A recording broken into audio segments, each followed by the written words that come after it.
माझा आवाज येतो का सर्वांना?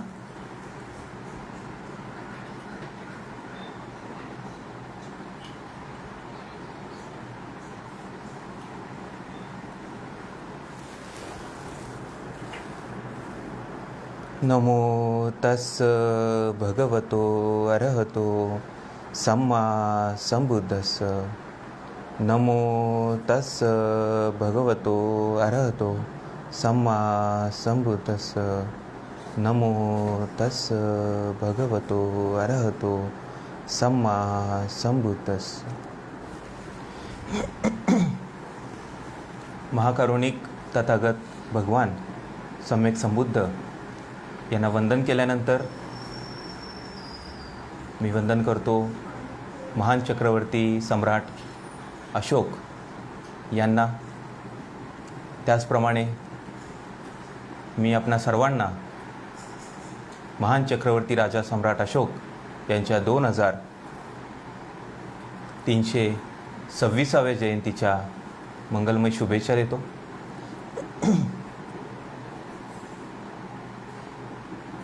स्त्री शिक्षणाचे उद्धार करते क्रांतीसूर्य महात्मा ज्योतिबा फुले तसेच सावित्रीबाई फुले,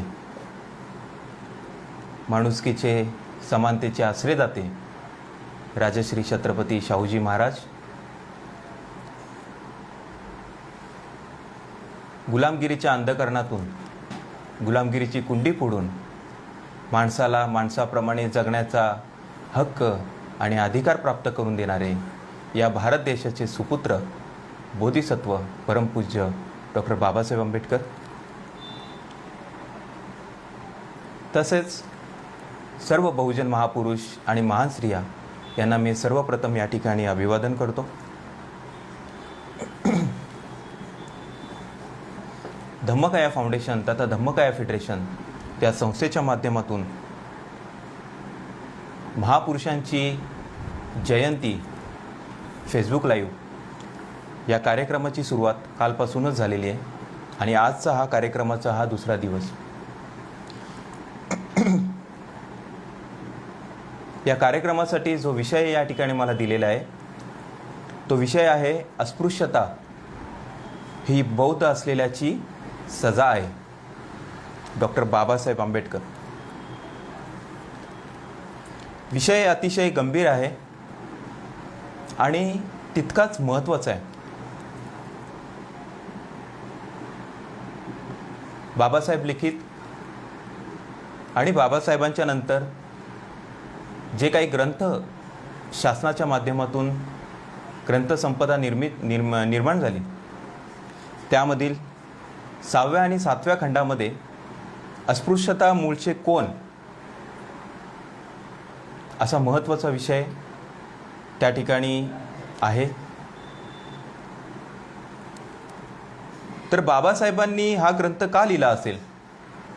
1948 साली बाबासाहेबांनी हा ग्रंथ लिहिला. तर हा ग्रंथ लिहिण्याचा बाबासाहेबांचा कोणता असा उद्देश असेल आणि का बाबासाहेबांनी असा ग्रंथ लिहिला? तर एक महत्त्वाचा उद्देश असा असू शकतो आणि तो असाच आहे, तो म्हणजे जो काही हा समाज आहे जो अस्पृश्य म्हणून वावरतोय,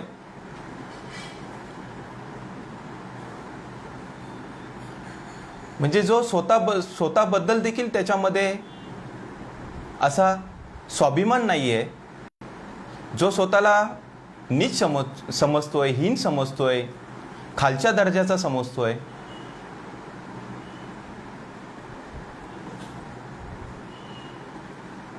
त्याचप्रमाणे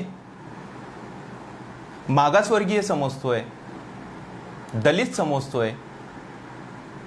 तर मग हा जो काही समाज आहे हा जवळपास 429 जातीमध्ये विभागला गेलेला आहे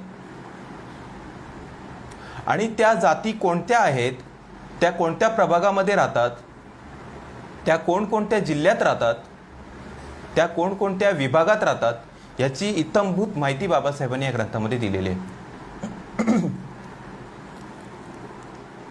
आणि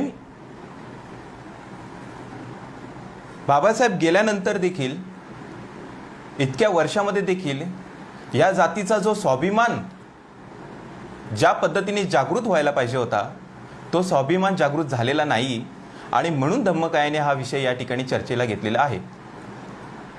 कारण की आज बघतोय आपण जे वारं, आता आपण महाराष्ट्रात राहतोय त्यामुळे आपण बघतोय की महाराष्ट्रामध्ये ज्या पद्धतीने वारं वाहत आहे, ज्या पद्धतीची हीन दर्जाची वृत्ती लोकांच्या मनामध्ये निर्माण झालेली आहे या समाजाबद्दल, तरी ही वृत्ती कशी नष्ट करू शकतो आपण, हा झाला पहिला मुद्दा. आणि दुसरा मुद्दा असा आहे की ज्या व्यक्तींच्या बद्दल अशी वृत्ती निर्माण झालेली आहे ते म्हणजे मूळचे अस्पृश्य. तर हे जे न्यूनगंड त्यांनी बाळगून धरलेला आहे तर तो यांच्या मनातून कसा काढायचा, आणि म्हणून हा विषय अतिशय महत्त्वाचा वाटतो आणि म्हणून हा विषय अतिशय गंभीर आहे आणि हा विषय या ठिकाणी चर्चेला आहे.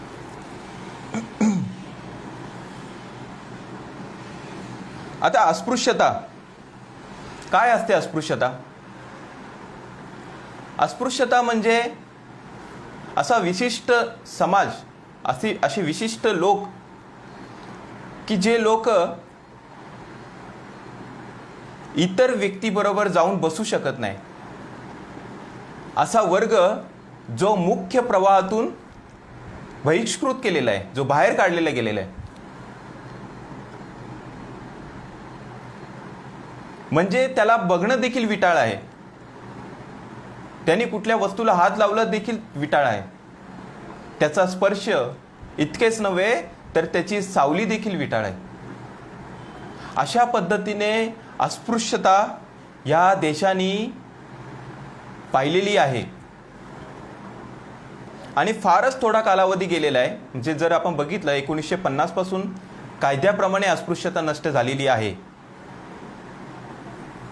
म्हणजे 1950 ते आतापर्यंत जर का आपण पाहिलं तर जवळपास हा 70, 71, 72 वर्षाचा हा कालावधी आहे.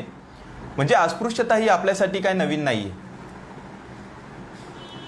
म्हणजे आजही जुनी लोक असे म्हणतायत की आम्हाला माहिती आहे रे, आम्ही अनुभवलेलं आहे ते, तुम्ही नवीन पिढीने ते अनुभवलेलं नाही आहे, आम्ही नवीन पिढीने ते अनुभवलेलं आहे. परंतु जर आपण बारकाईने विचार केला तर ज्या काही या जाती आहेत ज्यांनी अस्पृश्यतेचे चटके भोगलेले आहेत, ज्यांनी अस्पृश्यता भोगलेली आहे, त्यांची नवी पिढी जरी असेल तरी त्यांना देखील ह्या अस्पृश्यतेचा, आधुनिक अस्पृश्यतेचा सामना करावा लागतो. ही अस्पृश्यता अद्याप नष्ट झालेली नाही. आणि म्हणून आपण अस्पृश्यतेचं मूळ काय आहे, ही अस्पृश्यता कशी निर्माण झाली, ही का निर्माण झाली, ह्याची काय कारणं आहेत, ते आपण या विषयाच्या माध्यमातून जाणून घेणार आहोत. तर सर्वप्रथम प्रश्न असा उपस्थित होतो की हे अस्पृश्य लोक गावाबाहेर का राहायचे किंवा गावाबाहेर का राहतात. आणि ही परिस्थिती फक्त एका जिल्ह्याची नाहीये. जर आपण महाराष्ट्रामध्ये कुठेही फिरलो तर महाराष्ट्रामध्ये कुठल्याही जिल्ह्यात जा, तुम्ही कुठल्याही तालुक्यात जा, कोणत्याही गावात जा, कुठेही जा, जर तुम्ही पाहिलं तर अस्पृश्य लोकांची वस्ती, म्हणजेच आत्ताचे जे बौद्ध लोक आहेत, धर्मांतरानंतरचे जे बौद्ध लोक आहेत, ते बौद्ध लोकांची वस्ती ही गावाच्या बाहेर असते. आता ते गावाच्या बाहेर राहतात म्हणून त्यांना अस्पृश्य म्हणायचं का, असा प्रश्न उपस्थित होतो. मग ते गावाच्या बाहेर राहत नाही, ते स्वतःहून गावाच्या बाहेर राहतात का, ते स्वतःहून वेगळे राहतात का, म्हणून ते अस्पृश्य आहेत का, असा दुसरा प्रश्न उपस्थित होतो.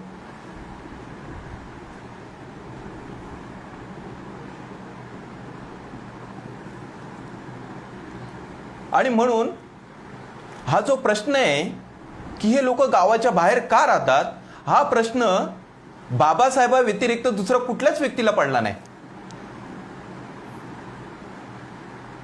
म्हणजे या समाजाचं हे 429 जातीचं जे दुःख आहे, हे दुःख बाबासाहेबांच्या काळामध्ये एकाही नेत्याचं त्याच्याकडे लक्ष गेलं नाही म्हणजे आश्चर्य आहे. परंतु बाबासाहेबांचं लक्ष ह्याच्याकडे गेलं. आणि मग बाबासाहेबांनी त्याच्यामध्ये बरेचसे असे प्रश्न विचारलेले आहेत की गावाच्या बाहेर अस्पृश्य का म्हणून राहू लागला, का का का तो राहू लागला, काय कारण होतं त्याचं. त्यांना प्रथम अस्पृश्य म्हणून घोषित केलं म्हणून ते राहू लागले का, की ते गावातच राहत होते आणि नंतर त्यांना वेगळं काढून त्यांना नंतर अस्पृश्य म्हणून घोषित केलं, असं काही आहे का. तर अशा पद्धतीचे बरेचसे प्रश्न उपस्थित राहतात.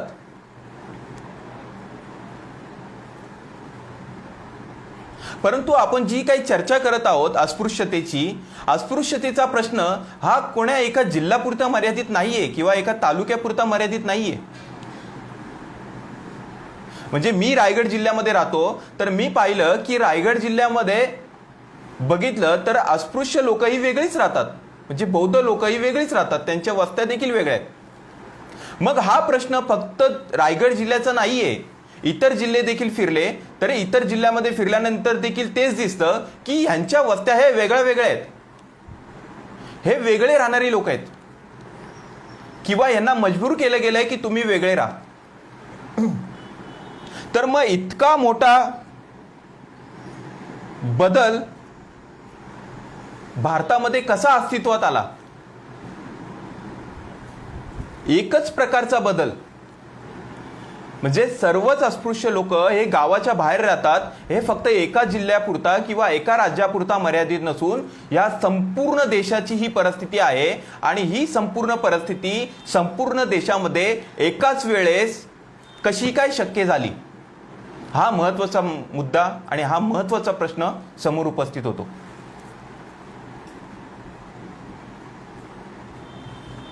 आणि आपण पाहू शकता की ही जी प्रक्रिया आहे अस्पृश्यतेची, ही प्रक्रिया इतकी मोठ्या स्वरूपाची आहे की ही लागू तरी कोणी केली. ही एखाद्या राजाने किंवा एखाद्या सम्राटाने लागू केली का, असा प्रश्न निश्चितच ज्याचं या देशावरती शासन आहे त्या राजाने ही प्रक्रिया लागू केली आहे का, असा प्रश्न निश्चितच उपस्थित होऊ शकतो. परंतु देशाचा इतिहास जर काय चाळून पाहिला तर या देशाच्या इतिहासामध्ये असा कोणताच राजा झालेला नाहीये की ज्यांनी अस्पृश्यता लागू केलेली आहे. म्हणजे राजाचा हे जे काही प्रश्न उपस्थित होतो हा प्रश्न तिथंच नष्ट होऊन जातो. मग ही अस्पृश्यता निर्माण कोणी केली आणि का केली, त्याच्या मागची काय कारणं आहेत.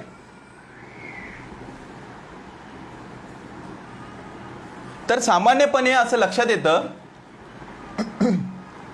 की अस्पृश्यते निर्माण करण्याचं जे प्रमुख कारण आहे आणि ते कारण म्हणजे जे कोणी अस्पृश्य लोक आहेत तर ते मूळचे बौद्ध लोक होते. ते बौद्ध धम्माचे अनुयायी होते, ते बौद्ध धम्माचे आचरण करणारे होते, ते बौद्ध धम्म वाढवणारे होते, संवर्धन करणारे होते, प्रचार आणि प्रसार देखील करणारे होते.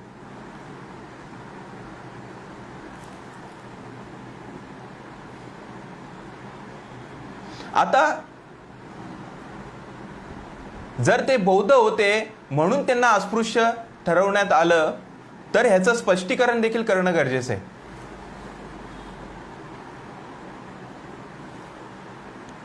आपणाला माहितीच आहे की या देशामध्ये जेव्हा बुद्धाचा उगम झाला तेव्हा एक विशिष्ट अशी व्यवस्था या देशामध्ये कार्यरत होती आणि एक विशिष्ट असा समाज हा श्रेष्ठ म्हणून या देशामध्ये वावरत होता.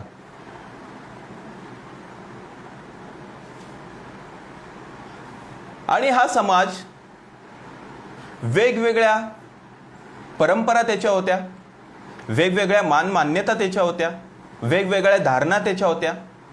ते होम हवन करणारे होते, ते पशुबळी करणारे होते,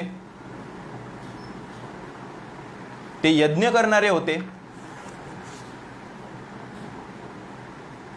ते पूजापाठ कर्मकांड विधी करणारे होते. परंतु बुद्धाचा उगम झाल्यानंतर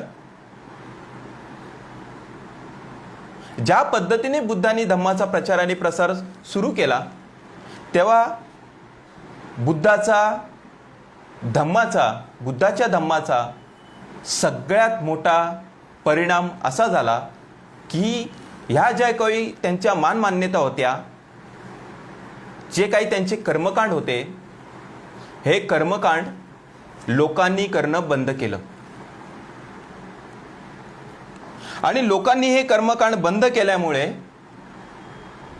आणि लोक जास्तीत जास्त प्रमाणामध्ये बुद्धाकडे आकर्षित झाल्यामुळे ह्या लोकांच्या मनामध्ये बुद्धाबद्दल एक वेगळ्या प्रतीची चीड आणि द्वेषाची भावना निर्माण झाली. आणि इतिहासामध्ये आपण बुद्ध धम्माचा जेव्हा आपण अभ्यास करतो, त्या अभ्यासामध्ये आपल्याला कळून येतं की या लोकांनी कशा पद्धतीने बुद्धाला त्रास दिलेला आहे, धम्म नष्ट करण्यासाठी या लोकांनी कशा पद्धतीने प्रयत्न केलेले आहेत या विशिष्ट समाजाने.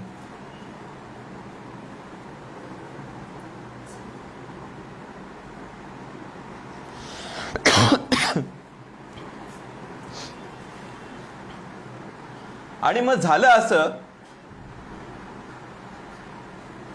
की बुद्धाच्या नंतर कित्येक वर्षानंतर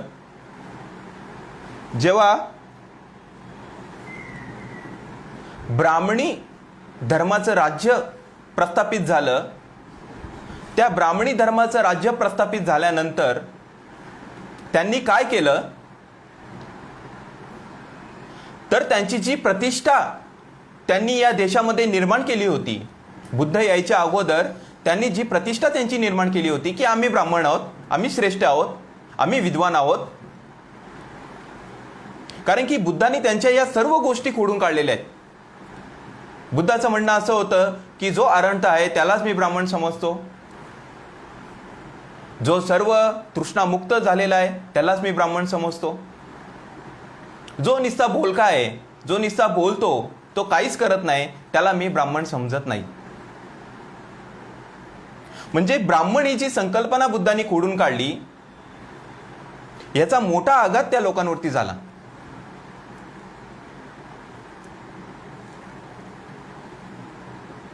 आणि म्हणून नंतर ही आपली गेलेली जी प्रतिष्ठा होती, ही प्रतिष्ठा पुन्हा प्राप्त करून घेण्यासाठी त्या लोकांनी महत्त्वाचे निर्णय हाती घेतले. आणि ते महत्त्वाचे निर्णय असे होते की काय करायचं, तर बुद्धाचा जो धम्म आहे त्याच्या विरुद्ध काम करायचं. म्हणजे त्याला विरोध देखील करायचा नाही, कारण की या देशामध्ये जो काही बहुजन समाज होता, बहुजन म्हणजे जास्तीत जास्त प्रमाणामध्ये जो समाज होता, तो जास्तीत जास्त समाज हा बुद्धाला मानणारा होता. आपल्याला माहितीच आहे की सम्राट अशोकाच्या काळामध्ये संपूर्ण जम्बूद्वीप हा बौद्ध धर्मीय होता. म्हणजे असं आहे का की या जम्बूद्वीपामध्ये दुसरे धर्म नव्हते का? तर निश्चितच या जम्बूद्वीपामध्ये दुसरे धर्म होते. ब्राह्मणी धर्म होता, जैन धर्म होते, परंतु त्यांच्या धम्म प्रचार आणि प्रसारासाठी कोणतीही बंदी नव्हती. त्यांना देखील तितकीच सूट होती धर्म प्रचार आणि प्रसारासाठी. परंतु बुद्ध गेल्यानंतर जो त्यांचा काळ आला, त्या काळामध्ये सर्वात जास्त हानी त्यांची भगवान बुद्धाच्या धम्मामुळे झाली आणि या लोकांमुळे झाली. आणि म्हणून त्यांनी काय केलं,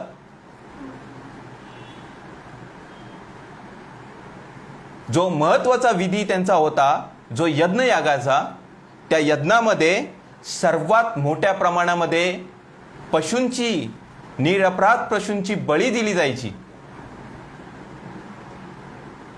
एखादं सुख प्राप्त करण्यासाठी, आनंद उत्सव साजरा करण्यासाठी अशा पद्धतीची मोठ्या प्रमाणात बळी दिली जायची. ती बळी त्यांची रोखली गेली होती.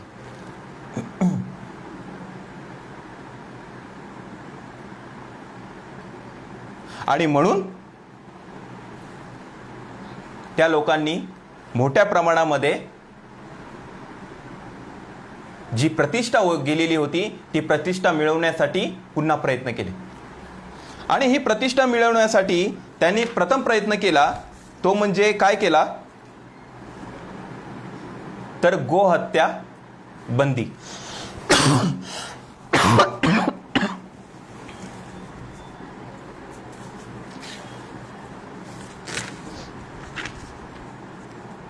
गोहत्या बंदी. जसं जर आपण बघितलं, इतिहासात जर काही डोकावून पाहिलं आपण, तर त्याच्यामध्ये प्रमुख असं दिसतं की ब्राह्मणांच्या आयुष्यामध्ये प्रमुख 2 क्रांत्या घडून आलेल्या आहेत. सर्वात प्रथम क्रांती म्हणजे त्यांनी गोमांस भक्षणाचा त्याग केलेला आहे. ही सर्वात पहिली क्रांती ब्राह्मणाच्या आयुष्यात घडलेली. आणि दुसरी क्रांती म्हणजे त्यांनी संपूर्ण मांसाहाराचा त्याग केलेला आहे. म्हणजे त्यांना आपली गेलेली प्रतिष्ठा पुन्हा प्राप्त करायची आहे. मग त्याच्यासाठी या 2 गोष्टी त्यांनी प्रामुख्याने समोर आणल्या. आणि त्या काळामध्ये जो काही वर्ग होता मांसाहार करणारा, त्याच्यामध्ये सर्वात जास्त प्रमाणामध्ये गायीचं मांस खाल्लं जायचं, गायीचा बळी दिला जायचा.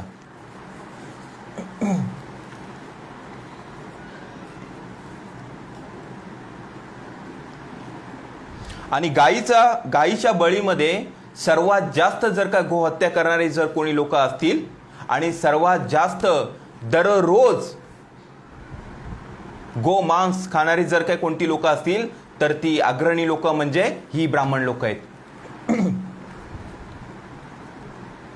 आणि म्हणून त्यांना माहिती होतं की जर आपणाला आपली प्रतिष्ठा पुन्हा प्राप्त करायची असेल आणि बुद्धाची प्रतिष्ठा जर का आपल्याला कमी करायची असेल तर आपल्याला काही गोष्टींचा त्याग करावा लागेल. आणि म्हणून त्यांनी 2 गोष्टींचा त्याग करायचं ठरवलं. ते पहिली गोष्ट म्हणजे गोहत्या बंदी आपण करायला पाहिजे आणि दुसरी गोष्ट म्हणजे आपण संपूर्ण मांसाहाराचा त्याग केला पाहिजे.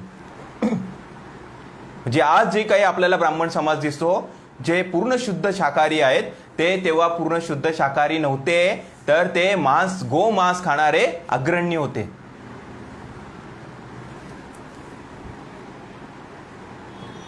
आणि मग त्यांनी कायदे बनवले आणि ते कायदे, हे संपूर्ण कायदे हे ऋग्वेदामध्ये त्यांनी ते नमूद केलेले आहेत. ऋग्वेदामधील जर आपण अध्याय वाचले, अध्याय नंबर 1, अध्याय नंबर 27, 6, 5, 7, 9,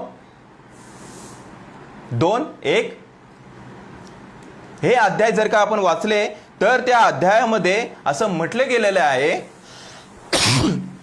इतक्या मोठ्या प्रमाणामध्ये गायीचं मांस खाणारी लोक बघा कशा पद्धतीने क्रांती करतायत. असं म्हणतायत ते त्या अध्यायामध्ये, त्या ऋग्वेदामध्ये, की अग्न्य हा शब्द त्यांनी त्या ठिकाणी उच्चारलाय. या शब्दाचा अर्थ असा होतो की मारण्यासाठी अयोग्य.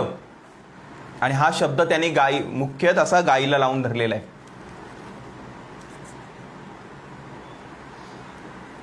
आणि अग्नी हा शब्द त्यांनी प्रमुख उच्चारला. त्या शब्दाचा अर्थ असा होतो की गायीच्या हत्येविरुद्ध ही प्रतिबंधक अशी आज्ञा आहे. आणि आपणा सर्वांना माहितीच आहे की वेद हेच धर्म आहे आणि तेच अंतिम धर्माचं अंतिम प्रमाण हे वेदच आहे. आणि वेदाच्या पुढे जाण्याची कोणाची हिंमत नाही. आणि म्हणूनच हा आदेश ब्राह्मणांनी काढल्यानंतर जे कोणी ब्राह्मण समाजाचे पुरस्कर्ते होते, त्यांच्या ब्राह्मण धम्माच्या जवळची लोक होती, त्या लोकांनी गायीची हत्या करणं बंद केलं. करूच शकले नाही ते गायीची हत्या. आणि नंतर गायीला पवित्र असं मानण्यात आलं. तिला गायीमध्ये 33 कोटी देव घुसवण्यात आले. गायीला महत्वाचं स्थान देण्यात आलं. ऋग्वेदामध्ये गायीला रुद्रमाता, वसुकन्या, आदित्य भगिनी, अमृताचा केंद्रबिंदू असे संबोधण्यात आले गायीला. हे सर्व खाटाटोप कशासाठी चालू आहे तर आपली गेलेली प्रतिष्ठा पुन्हा प्राप्त करण्यासाठी. ऋग्वेदातील 8वा अध्याय जर का बघितलं तर त्या 8व्या अध्यायामध्ये असं सांगितलेलं आहे की गायी म्हणजे कोण आहे तर गायी म्हणजे देवी आहे. आजही बघा, एखादी गाय जर का रस्त्यावरती कचरा जरी खात असेल आणि बाजूने जर काही कोण एखादा हिंदू व्यक्ती गेला तर त्या गायीला हात लावून त्याची पाया पडतो. गाय काय खाते? कचरा खाते. ही मानसिकता त्यांच्यामध्ये निर्माण केली की गाय कोण आहे तर देवी आहे आणि तिच्यामध्ये 33 कोटी देवता वास करत असतात.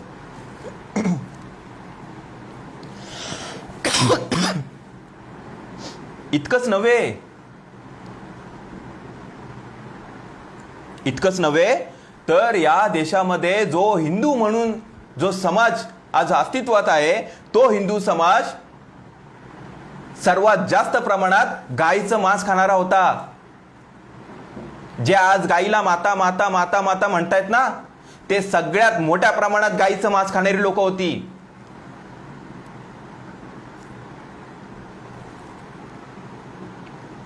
आणि जी लोक गायीचं मांस खाणारी नव्हती,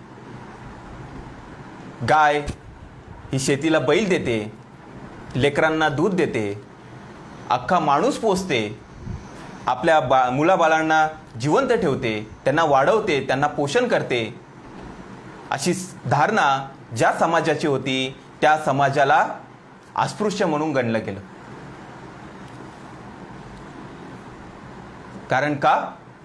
कारण की तो बौद्ध धर्माचा पुरस्कर्ता आहे, तो बुद्धाचा अनुयायी आहे, तो धम्माचा प्रचारक आहे.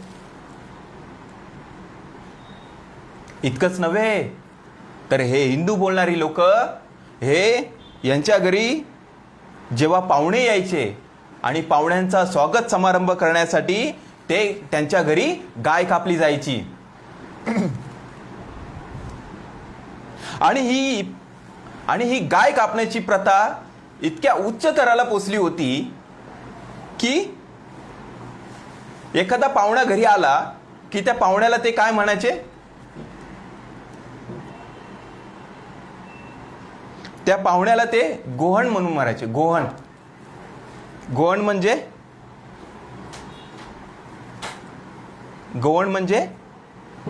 गाय मार्या. गोहण म्हणजे गाय मार्या असं म्हणायचे.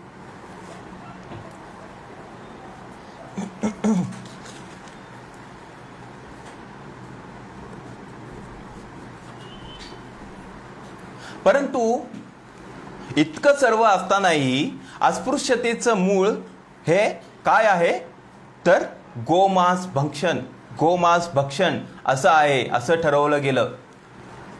हे लोक अस्पृश्य आहेत म्हणजे हे कोण आहेत तर हे गायी खाणारे लोक आहेत. परंतु जर आपण इतिहासामध्ये डोकावून पाहिलं तर बघा, बाबासाहेब असं म्हणतायत की आम्ही लोकांनी निश्चित गायी खाल्ल्या, परंतु आम्ही कधीही गायी मारून खाल्ल्या नाही, तर आम्ही मेलेल्या गायी खाल्ल्या. कारण की ही जी व्यवस्था होती, ही व्यवस्था अशा पद्धतीने सामोरी आली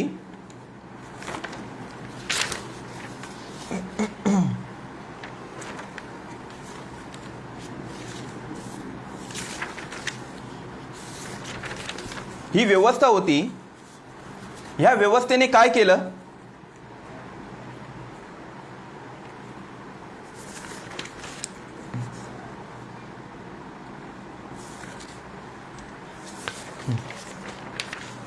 ही जी व्यवस्था होती या व्यवस्थेने काय केलं तर ही जी लोक होती, या व्यवस्थेने प्रमुख 3 गट पाडले. एक, जे लोक बौद्ध धम्माप्रमाणे आचरण करतील त्या लोकांना सक्त ताकीद दिली की तुम्ही सर्वांनी बौद्ध धम्माचा आश्रय सोडून आमच्या ब्राह्मणी धर्माप्रमाणे आचरण करण्यास पात्र व्हावे. जर असे तुम्ही केले नाहीत तर तुम्हाला बहिष्कृत करण्यात येईल. आणि जो कोणी एकत्रित समाज होता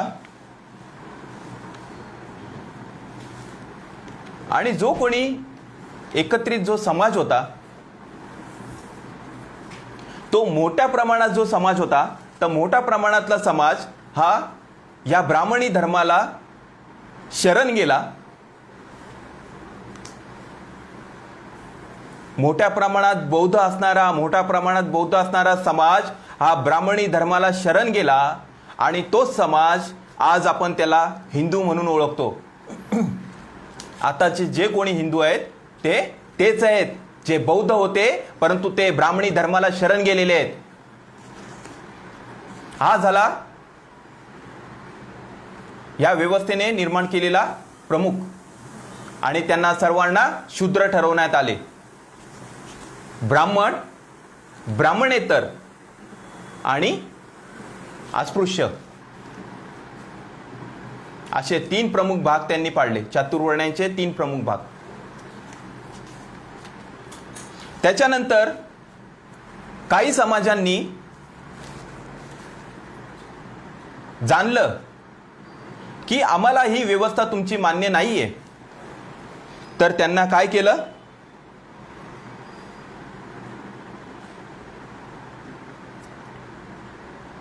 त्यांच्याकडे उत्पन्नाचे कोणतेही साहित्य, कुठले पर्याय त्यांच्याकडे ठेवले नाही. त्यांना दरोडे टाकण्यास भाग पाडले, त्यांना गुन्हेगारी क्षेत्राकडे जाण्यास भाग पाडले. आणि गुन्हेगारी क्षेत्राकडे सर्वात मोठा समाज गेला जो यांच्या ब्राह्मणी धर्माला शरण गेला नाही. तो एक मोठा समाज त्या ठिकाणी विभागला गेला.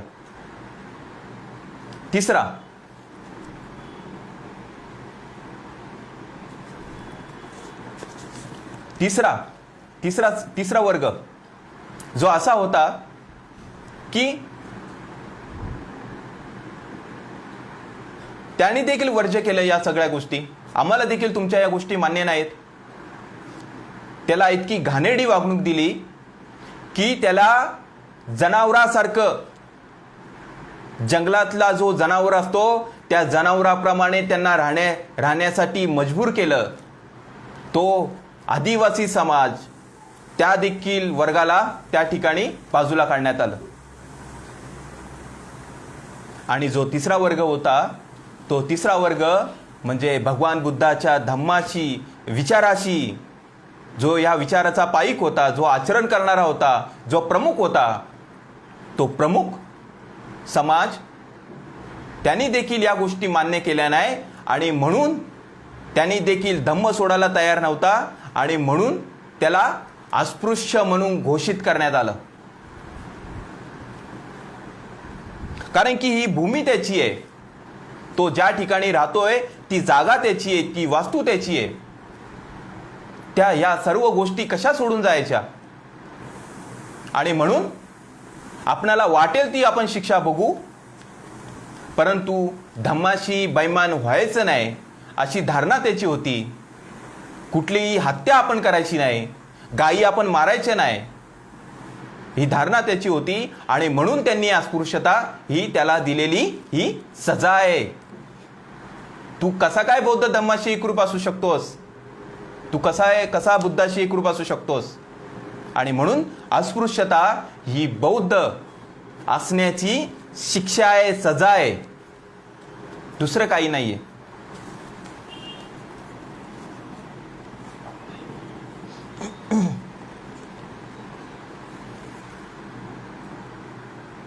आणि जे प्रमुख कायदे त्या लोकांनी बनवले, ब्राह्मणी धर्माने जे प्रमुख कायदे बनवले, आता हे कायदे कधी बनले तर गुप्त राजे जे ब्राह्मणी धर्माचे पुरस्कर्ते होते, हे गुप्त राजांचा जेव्हा काळ आला तेव्हा हा काळ आल्यानंतर गोहत्येला पाप म्हणून संबोधण्यात आले. ज्याप्रमाणे बौद्ध धम्मामध्ये जी पंचमहापातके आहेत, म्हणजे काय पंचमहापातके आहेत, म्हणजे या 5 गोष्टी हे महापाप आहेत असं बौद्ध धम्मामध्ये सांगितलं गेलंय.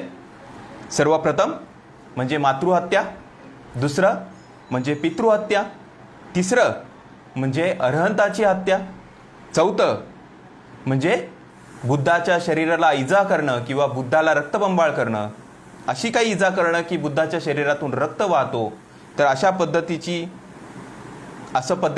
पद्धतीचं कृत्य करणं ही चौथी. आणि 5वी म्हणजे भिक्षू संघात फूट पाडणे. ही 5 महापातके बुद्ध धम्मामध्ये आहेत. आणि म्हणून त्यांनी दोनच प्रमुख निर्माण केले आणि ते दोन प्रमुख निर्माण केले आणि त्यांची नावं आहेत, एक म्हणजे ब्राह्महत्या, ब्राह्मणाची हत्या करायची नाही, महापाप आहे, आणि दुसरं म्हणजे गोहत्या, गायीची हत्या करायची नाही. गेलेली प्रतिष्ठा पुन्हा प्राप्त करण्यासाठी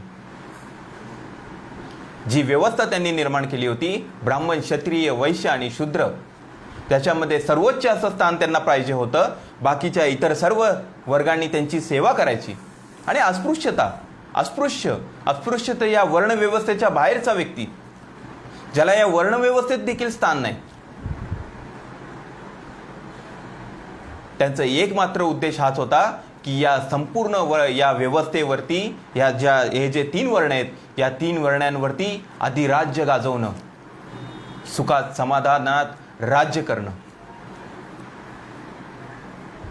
राजे होणं त्यांना पसंत नव्हतं, कारण की त्यांना माहिती होतं की राजाला देखील पाप करावं लागतं. राजाला देखील न्यायनिवाडा करताना राजाच्या हातून पाप घडतात. आणि म्हणून प्रतिष्ठा निर्माण करण्यासाठी त्यांनी अशा पद्धतीने सर्वोच्च स्थान आपल्या स्वतःकडे ठेवलं.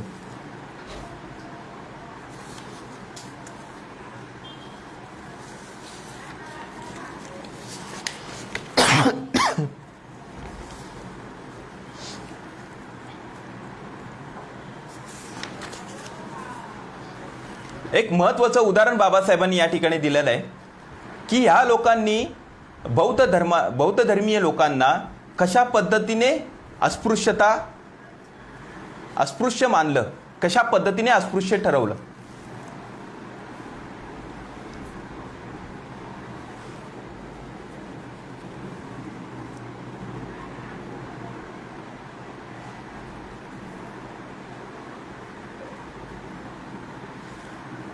एक वृद्धहरित नावाचा एक व्यक्ती आहे.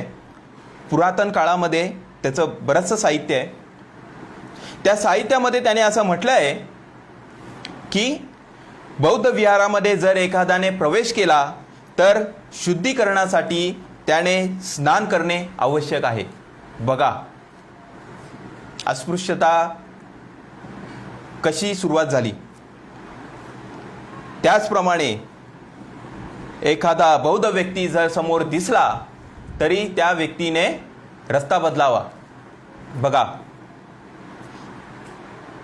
संस्कृतमध्ये एक छान असं नाटक आहे.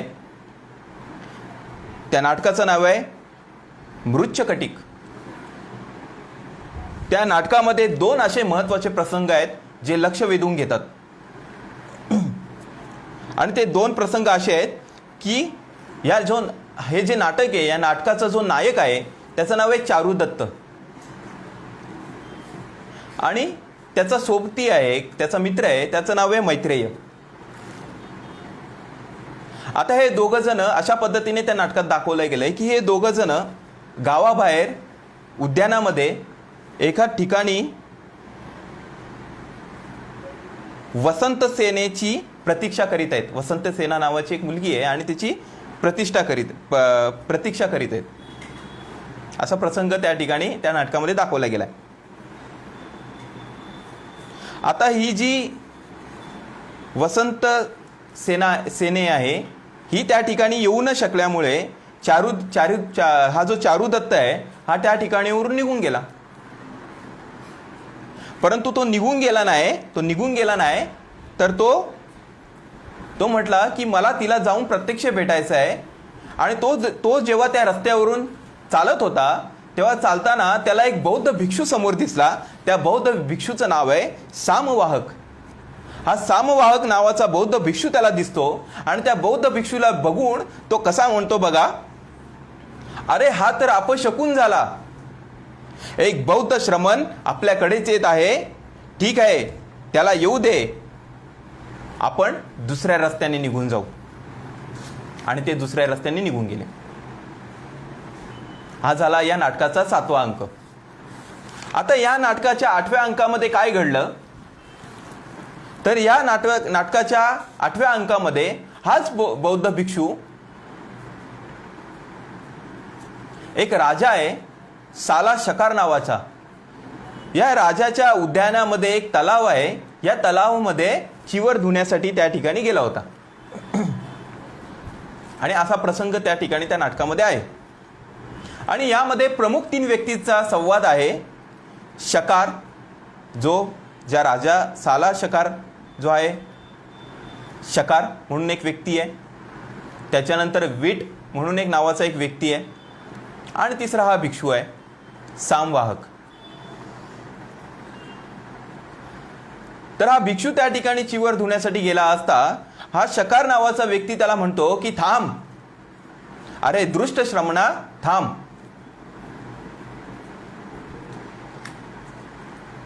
तू काय करत आहेस आणि कुठे चालला आहेस, तू थांब. एखाद्या खानावळीतल्या आचारी जसा लाल रंगाचा मुळा ठेचून काढतो त्याप्रमाणे मी तुझे मुंडके ठेचून काढतो. कोणाला म्हणतोय? एका बौद्ध भिक्षूला. तर त्याचा जो मित्र आहे वीट नावाचा, तो मित्र म्हणतो त्याला की मित्रा, अरे असं म्हणू नकोस.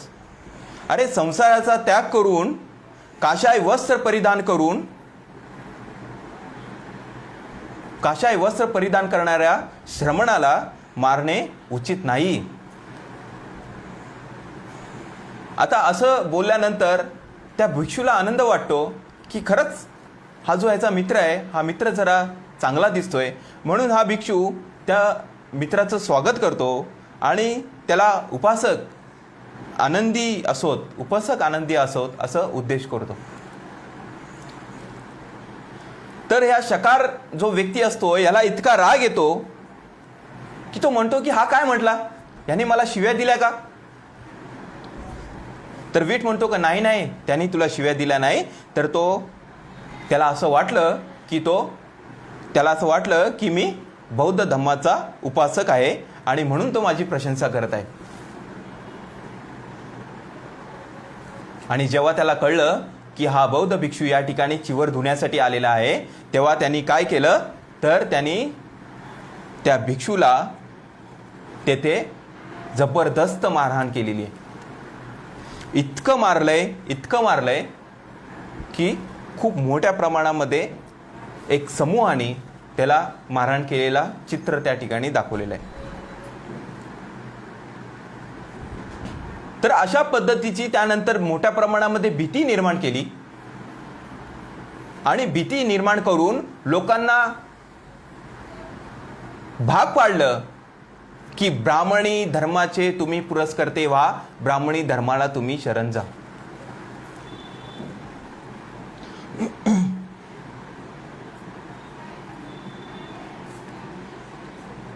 आणि म्हणून ब्राह्मणांनी या लोकांवरती अस्पृश्यता लादण्याचे कारण म्हणजे त्यांनी बौद्ध धर्म सोडला नाही.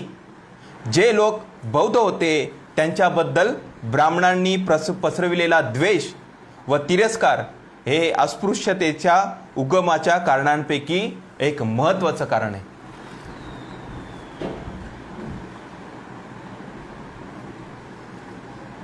आणि म्हणून बाबासाहेबांनी या संस्कृतीवरती फार मोठ्या प्रमाणात विघात केलेला आहे, हल्ला केलेला आहे. बाबासाहेब म्हणतात अशी कोणती संस्कृती असू शकते का? जगाच्या पाठीवरती आम्ही फिरलो, परंतु जगाच्या पाठीवरती आम्ही बघितलं की अशा पद्धतीची शिक्षा ही कोणालाच दिलेली नाही. मुख्यतः बौद्ध व्यक्ती, बौद्ध समाज, बौद्ध धर्माचे अनुयायी मुख्यतः हे खूप अभ्यास करणारे होते, ज्ञान संपादन करणारे होते, शिलाचे काटेकोरपणे पालन करणारे होते, आचरण करणारे होते. आणि म्हणून सर्वात जास्त ज्ञानी लोक असलेली ही बौद्ध लोक यांना काय करायचं, तर यांना शिक्षा दिली ती म्हणजे यांनी शिक्षणच ग्रहण करायचं नाही, शिक्षणापासून वंचित ठेवलं. आणि जर ह्यांनी काय चांगलं ऐकलं, ह्यांनी चांगलं ऐकायचं नाही, ह्यांनी चांगलं खायचं नाही, ह्यांनी चांगले कपडे घालायचे नाहीत, यांनी घाणेरडी कामं करायची. जर गावामध्ये गाय मेली, जनावर मेलं, तर ते मेलेलं जनावर खेचून नेण्याचं आणि त्याची विल्हेवाट लावण्याचं काम ह्या लोकांनी करायचं. उदरनिर्वाहाचे सगळे मार्ग बंद करण्यात आले. ज्याच्यातून स्वाभिमान जागृत होतो अशी स्वाभिमानाची कार्य करायची नाहीत. ही कशामुळे? ही शिक्षा कशामुळे? तर बौद्ध असल्यामुळे.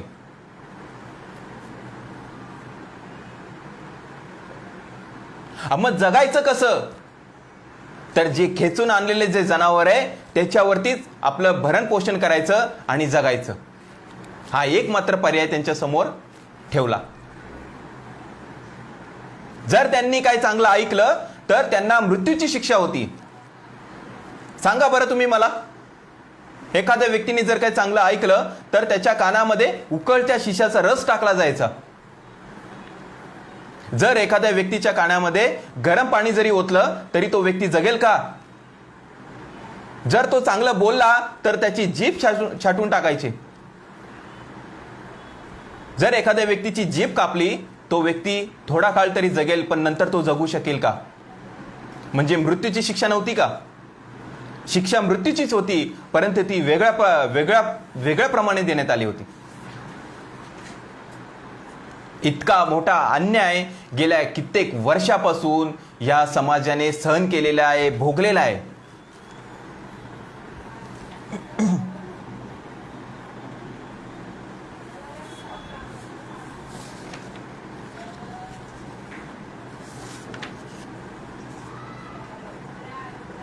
आणि म्हणून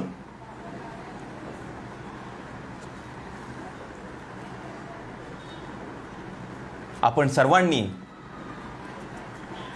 जो न्यूनगंड आपल्यामध्ये जागृत झालेला आहे तो आपण दूर केला पाहिजे.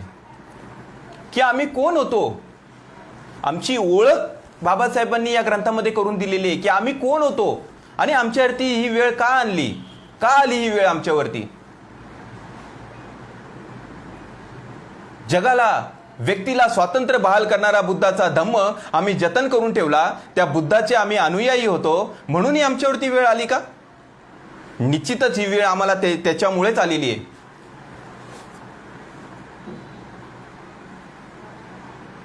जे दोन मतप्रवाह आहेत, एक म्हणजे बुद्धाचा समानतावादी मतप्रवाह आणि एक ब्राह्मणी धर्माचा, माणसाला माणसाप्रमाणे न जगू देणारा. या दोन प्रवाहाच्या संघर्षातून अस्पृश्य नावाचा समाज वर्ग निर्माण झालेला आहे. हा इतिहास बाबासाहेबांनी सांगितलेला आहे. हा इतिहास बौद्ध व्यक्तीने, प्रत्येक बौद्ध व्यक्तीने वाचला पाहिजे. जर हा प्रत्येक बौद्ध व्यक्तीने हा इतिहास वाचला तर त्यांच्यातला न्यूनगंड हा नष्ट होऊन जाईल आणि ते स्वाभिमानाने त्यांची छाती भरून निघेल की आम्ही बौद्ध होतो, आम्ही जतन करून ठेवलं, भले वाटेल ते आम्ही भोगलं, काही फिकीर नाही त्याची, परंतु आम्ही धम्माशी इमानी राहिलो, आम्ही कुठल्याही धर्माला शरण गेलो नाही. ही प्रामुख्याने ही बाब बौद्ध व्यक्तींनी लक्षात घेणं गरजेचं आहे. परंतु आज तसं दिसत नाही.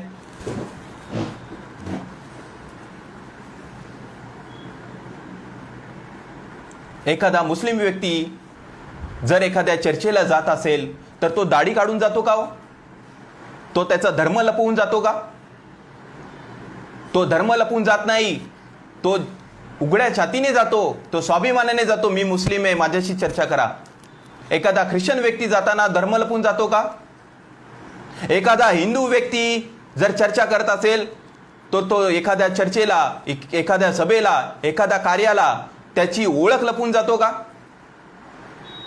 परंतु बौद्ध व्यक्ती हा त्याची ओळख लपवून जात असतो.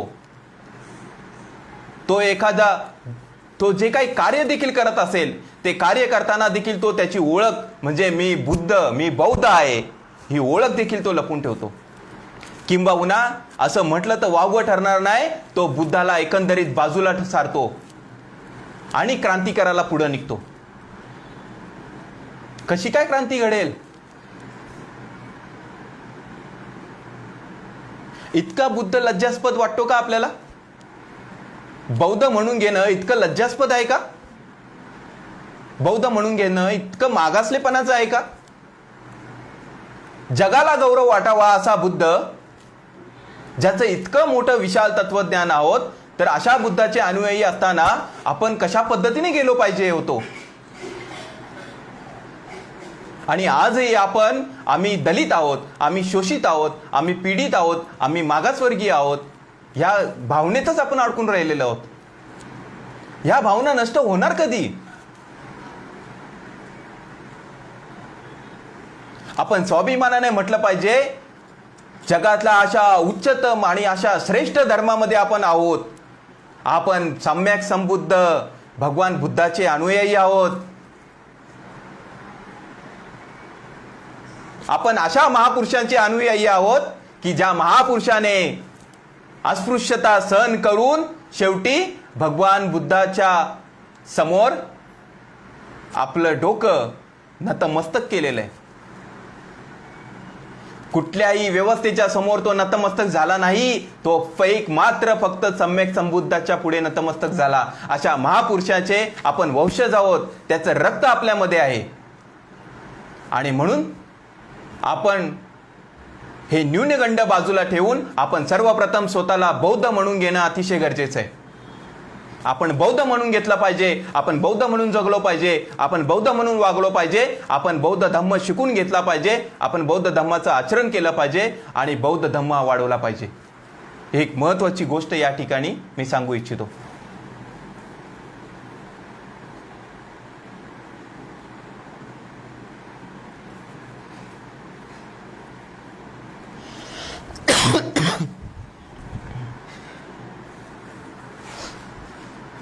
या समाजाने, या व्यवस्थेने, या ब्राह्मणी व्यवस्थेने जी आपली पूर्वीची प्रतिष्ठा होती, ती पूर्वीची प्रतिष्ठा आपली नष्ट केलेली आहे.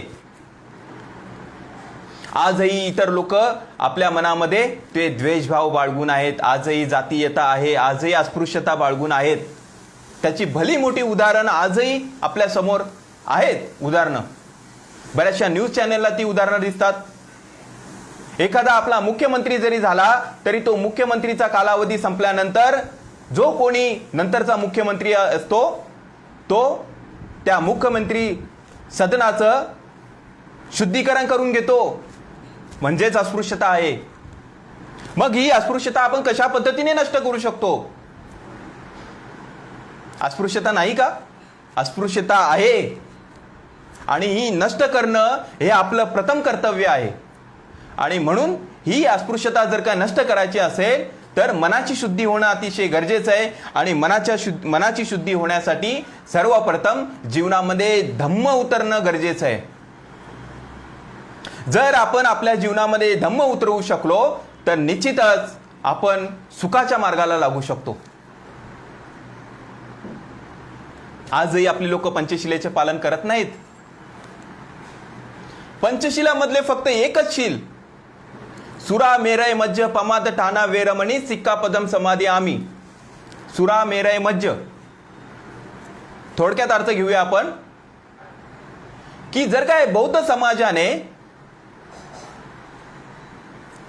धर्मांतराच्या नंतर बौद्ध समाजाने जर अशी शपथ आणि असा प्रयत्न केला असता की एकही बौद्ध दारू पिणार नाही, तर किती मोठा मेसेज या जगामध्ये गेला असता की हे दारू न पिणारे लोक आहेत. किती मोठा संदेश गेला असता आणि इतर समाज हा आपल्याकडे आकर्षित झाला असता. कारण की वाईटाकडे कोण आकर्षित होत नाही. चांगल्या गोष्टी दिसायला लागले तर चांगले लोक आकर्षित होत असतात. आणि म्हणून बौद्ध लोकांनी सुधारणं ही काळाची गरज आहे. कारण की आपण सुधरून आपण आपल्यावरती उपकार करत नाही आहोत, तर आपल्याला या देशावरती उपकार करायचे आहेत.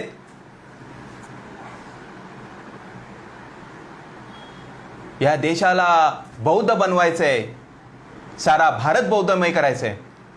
म्हणून आपल्याला सर्वप्रथम सुधारणं गरजेचं आहे. जर आपण सुधारलो तर इतर समाज आपल्याकडे आकर्षित होईल आणि तो देखील आपलं अनुकरण करेल. इतकंच मी या ठिकाणी सांगू शकतो. आपण मला ऐकलत आणि मला या ठिकाणी धम्मकायाने बोलण्याची संधी दिली, त्याबद्दल मी धम्मकायाचा अतिशय ऋणी आहे. आपण सर्वांनी मला शांतचित्ताने ऐकलं त्याबद्दल मी देखील आपणा सर्वांचा ऋणी आहे. मी आपणा सर्वांप्रती मंगलकामना व्यक्त करतो आणि याचा उद्याचा जो विषय आहे तो विषय देखील आपण आवर्जून उपस्थित राहावं हीच विनंती करतो आणि धम्मकार्यामध्ये सहभागी व्हावं हीच विनंती करतो आणि इथेच थांबतो. नमो बुद्धाय. जय भीम. भवतु सब मंगलं. भवतु सब मंगलं. भवतु सब मंगलं.